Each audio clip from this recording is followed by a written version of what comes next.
President,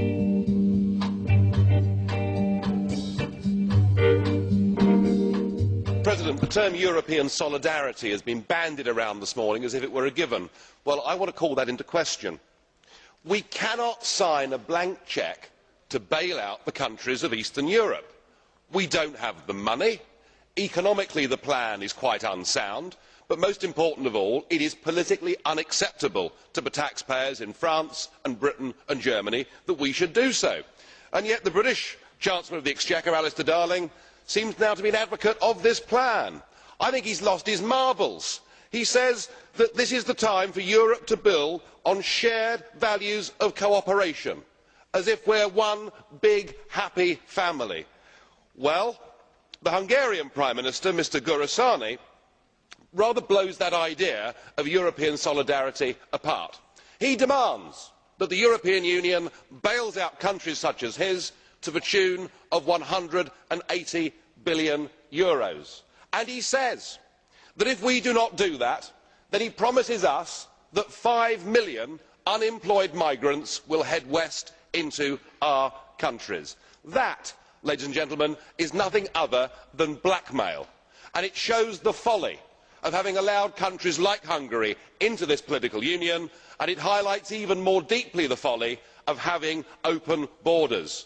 The only response I really hear there today is that somehow we have to have more European Union, that more power will work. Well, look, you were sent a message by the voters in France, by the voters in the Netherlands and by the voters in Ireland. You don't have the legitimacy to take more power from the European Union.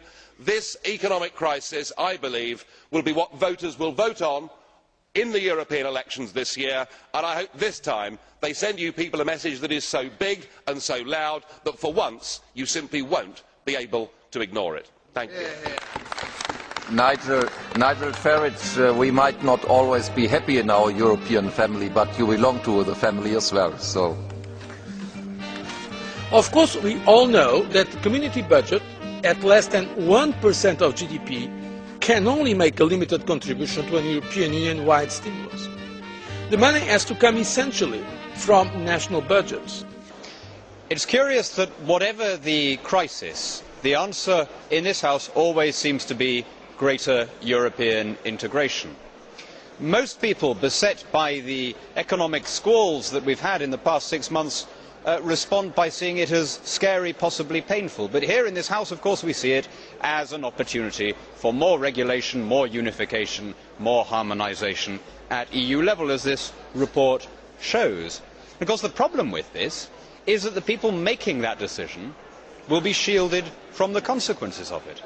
Living in their palaces and chancelleries, surrounded and cocooned in their motorised convoys and their chauffeured cars and their official banquets, they will not be paying the price that our constituents will as a result of these economic policies. It seems to me axiomatic that we should be responding to the economic crisis with more flexibility, with allowing countries to tailor their interest rates to suit their own needs. Instead, we are doing precisely the opposite.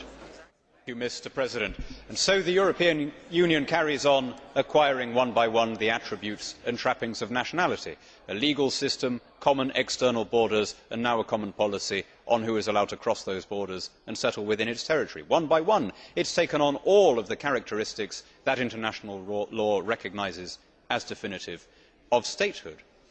I wanted to compliment you, Mr President, on your ruling that it was acceptable for MEPs to demonstrate, as my neighbour did, little Tibetan flags on their desks. It stands in marked contrast to the way we had our placards snatched off us when we dared to display the word referendum in this chamber. But I would like to ask you, because I know you are interested in this subject, and other members of this House, to ponder the hypocrisy of being in favour of national self-determination in Tibet but against national self-determination within the European Union. And if you think I am being extreme by drawing a parallel between an authoritarian state in China and the European Union, prove me wrong by putting your treaty to the people in the referendums that you promised. Bactio Olisipiensis Sensendai. thank you. I am rather concerned, to be open to you, about the state of play in Council, where we are not making the progress I would wish.